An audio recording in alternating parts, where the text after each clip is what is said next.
Hey everyone, and welcome to The Explainer. Today, we are unpacking a real life account that honestly starts off like a total dream vacation, but man, does it rapidly spiral into pure terror. We're going to be tracking a chilling road trip from Delhi all the way up to the mountainous region of Darjeeling, India. It's one of those journeys that perfectly illustrates just how quickly the pursuit of a fun adventure can cross the line into an absolute nightmare.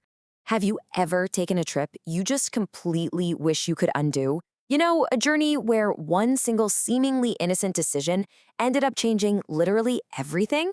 Okay, let's dive into this. We're going to break down this harrowing experience step by step and analyze how a simple craving for freedom led an unsuspecting group of friends straight into a supernatural trap. A trap they're actually still paying the price for today. So let's meet the guys at the center of this. Kamran, Hamran, and Hamad. They're three really close friends from Wazirabad, over in Delhi. And like a lot of us, they just had this intense, deeply rooted itch to get away. They wanted to trip with zero curfews, no rules, and absolutely no one telling them what to do. So when Kamran managed to secure his car for a road trip, they packed it up with Bluetooth speakers, tons of snacks, and just a whole lot of naive excitement. They were heading out on a foggy, late December drive, completely chasing that ultimate thrill of freedom. And the timeline of how this all escalates starts off so innocently. They head out of Delhi in the morning, soaking in this beautiful misty drive. By the afternoon, they make it to Darjeeling and check into their safe, pre-booked hotel room. The evening is just normal, fun sightseeing. But then, feeling like a standard hotel stay just wasn't adventurous enough for them, they make a really fateful decision. They decide they're going to go unauthorized camping in the dense local forests. And look at that final point on the timeline. They actually enter the pitch black woods at 12:30 a.m. Think about what a drastic, reckless pivot that is. They went from a secure, warm, fully paid for hotel room to unauthorized, deep forest camping in the middle of a freezing Himalayan winter. And they deliberately waited until after midnight to do this. Why? Well, because they knew for a fact that if the authorities or any locals spotted them, they'd be stopped immediately. Trespassing in these unfamiliar, dense woods in the dead of night was a calculated risk to avoid getting caught. But it completely blinded them to the real dangers lurking out there in the dark. So here was their incredibly reckless, yet simple plan. Step 1, sneak into a dense patch of woods about 2.5 kilometers away from their hotel. Step 2, pitch this thin little tent they had just bought locally. Step 3, build a bonfire and cook up some Maggi noodles. And Step 4, sit around the fire sharing scary ghost stories. I mean, it sounds like a classic camping trip, right?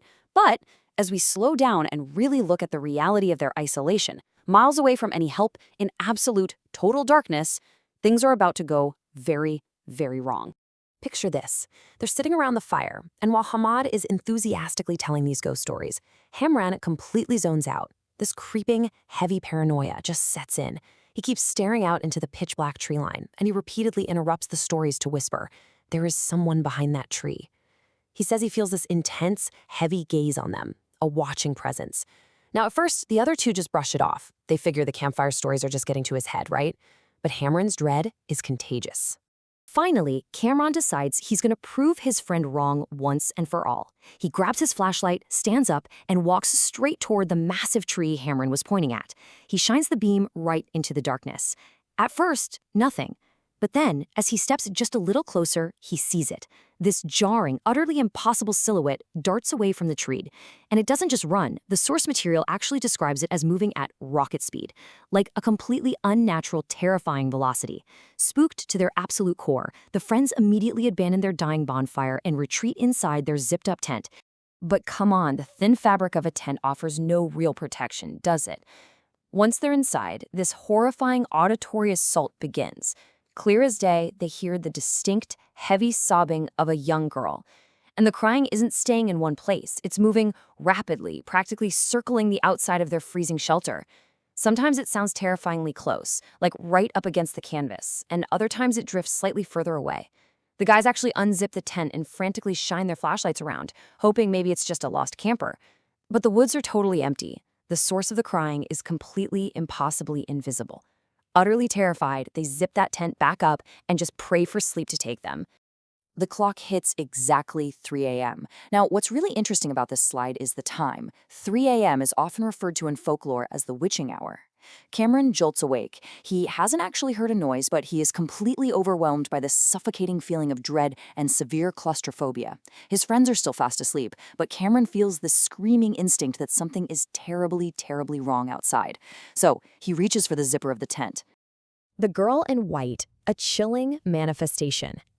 The second Cameron unzips that tent, the auditory horror they'd been hearing takes physical form. Pacing silently back and forth right in front of the tent is an entity. She's a young woman, and she's wearing a white frock. Her hair is dripping wet, like water is physically hitting the ground, and it hangs so heavily over her face that it completely obscures her features. But what stands out the most to Kamran are her hands and feet. They are unnaturally pale, completely bloodless, white as a sheet of paper. Frozen in absolute terror, Kamran turns back to aggressively shake Hamran and Hamid awake. But the very second they look out of the tent, the girl is gone. Hamad, trying to rationalize what just happened, tells Kamran it was probably just a nightmare, a sleep paralysis hallucination. He tells him to just lie back down.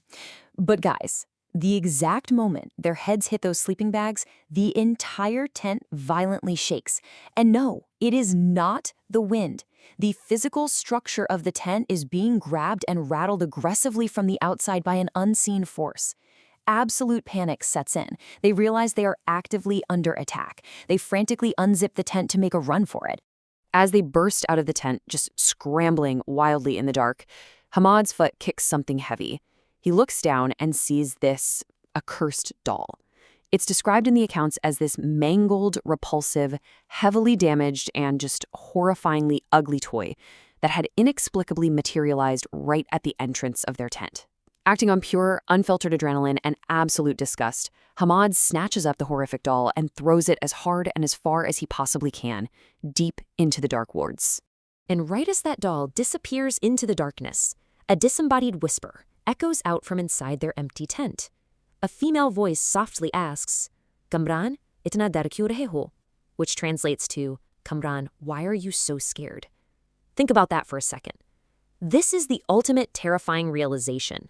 The entity doesn't just know they're out there in the woods, it knows Kamran by his actual real name. And that right there is the breaking point. They abandon the tent, they abandon all their belongings, they just run. 2.5 kilometers, a desperate, lung-burning sprint through pitch-black, freezing, uneven forest terrain, fueled entirely by the primal fear of whatever the heck is chasing them. They literally don't stop running until they lock the door of their hotel room, utterly traumatized. A deadly local secret, because when the sun finally rises, the exhausted, incredibly shaken friends go straight down to the hotel restaurant, desperately looking for answers. The hotel manager is absolutely horrified by their story. He tells them, a family vanished in those exact woods years ago. They went in and were never seen again. Only their belongings were ever found.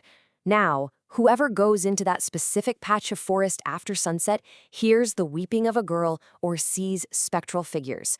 So the crucial point is this. Their desire for a fun, unauthorized adventure led them straight into a historically tragic and highly active paranormal hotspot.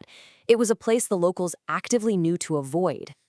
Spooked beyond belief by the manager's warning, they immediately cut their trip short. By the afternoon, they're back in the car, speeding all the way back to Delhi. They drive straight through the day, desperate to put as much distance as possible between themselves and those mountains. By nightfall, Kamran is finally back in his own home, safely in Delhi. He opens his luggage to throw his clothes into the washing machine, breathing a sigh of relief, truly believing he has finally left the nightmare behind him. But as he opens his bag, his heart just stops. Sitting right there, perfectly nestled among his clothes, is the mangled doll. The exact same horrifying toy that materialized at their campsite. The very same one that Hamad had physically thrown deep into the Darjeeling woods. Somehow, impossibly, it had traveled all the way back with them to Delhi. The entity hadn't stayed in the forest at all. It had followed them home. Which brings us to the core takeaways of today's explainer. First off, and this is a big one, never trespass in unknown locations, especially at night. You just never know the local history or the hidden tragedies that might soil the ground there. Second, according to the source material, malevolent entities don't always stay bound to their physical locations. They can actually attach themselves to vulnerable visitors. And finally, the most chilling takeaway of all. This whole ordeal, it isn't over. Months have passed since that December night, and Kamran reports that he is still experiencing unexplained paranormal events in his home today. It leaves us with a really chilling final thought to consider. When we push boundaries, break the rules, and purposefully wander into places we don't belong just for the thrill of it, we might get exactly what we bargained for. If you ventured out into the dark, are you absolutely sure you'd come back alone? Thank you so much for exploring this crazy case with me. Stay curious and please stay safe out there.